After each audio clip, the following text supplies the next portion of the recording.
a vida pastoral não deveria ser solitária. Quando a gente olha para Jesus, quando a gente olha para o apóstolo Paulo, né, quando a gente olha para a igreja primitiva, a gente vê que o ministério daquelas pessoas nunca foi um ministério solitário. Então não deveria ser. Mas na prática, o meu não é, né? O meu ministério pastoral não é solitário. Mas na prática, estatisticamente falando, a jornada pastoral é uma jornada solitária para a maioria dos pastores. Tem vários motivos envolvidos aí.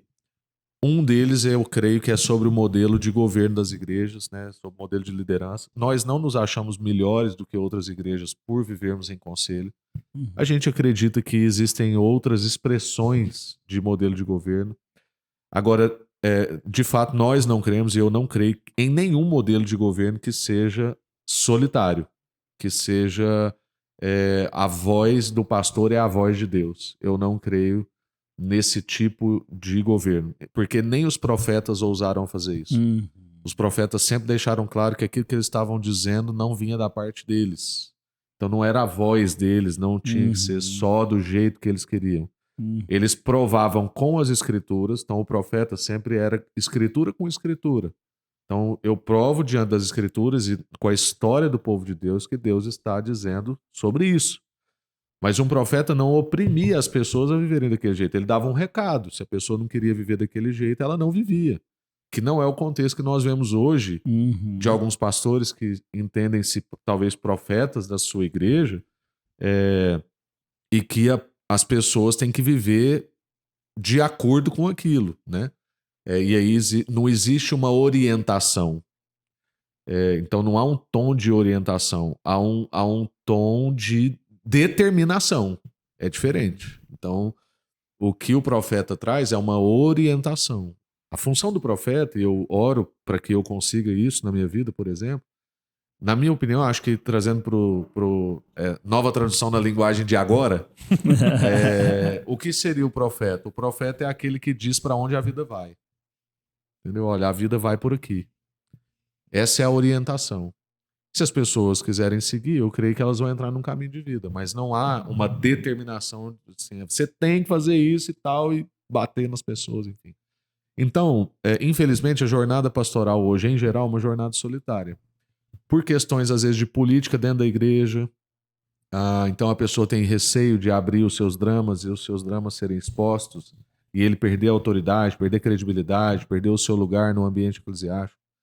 Às vezes acontece por questões de competitividade, então ele quer parecer sempre melhor do que a outra pessoa, e sempre por isso forte, ele não pode, né, se expor sua casa, o drama dos seus filhos. Os seus filhos têm que ser perfeitos. E esse é um dos motivos pelos quais muitos filhos de pastores sofrem muito e que a gente podia fazer um episódio só a desviar. Sim, esse tema é bruto. Sim, tendem a se desviar na adolescência, na juventude, né? Porque é uma pressão muito grande e a pressão vem às vezes da própria casa. O pastor diz que vem da igreja, mas é meio que como ele que criou esse ambiente.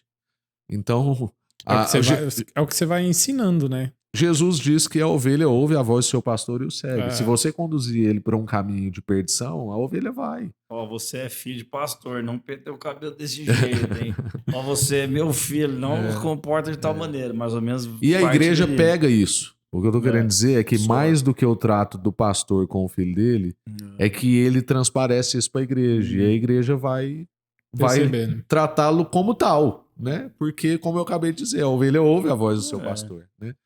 Então, esses são motivos que eu percebo assim do isolamento. Além disso, é claro, a tarefa pastoral é uma tarefa árdua, a gente tem muito trabalho, apesar das pessoas em geral achar que pastores não trabalham, né? Eu sei que existe uma casta, vamos dizer assim, de pastores que não trabalham. Existem oportunistas, né, na nossa área, mas existe na sua também, que está aí assistindo, né? E você não pode ser medido pelos usurpadores. Né? Então, isso assim é importante como falar. Isso, assim como existe isso na área empresarial, na área estatal. Então, eu sou filho de uma mãe que é funcionária pública, mas que põe pressão, né? E muitos colegas da minha mãe acham ruim o tanto que ela trabalha, porque ela imprime um ritmo. numa inércia que tá todo mundo assim. Sobe né? o nível, sobe a régua. Não, agora menos. Então, né? por causa da minha mãe, eu aprendi a não falar generalizadamente sobre o serviço público. Porque eu conheço, no mínimo, uma referência que não é esse estereótipo que todo mundo pinta. Então, assim também eu quero clamar a sua misericórdia na área pastoral. Você acabou de assistir um corte do canal Update Mais. Entre aqui no nosso canal e confira todos os episódios.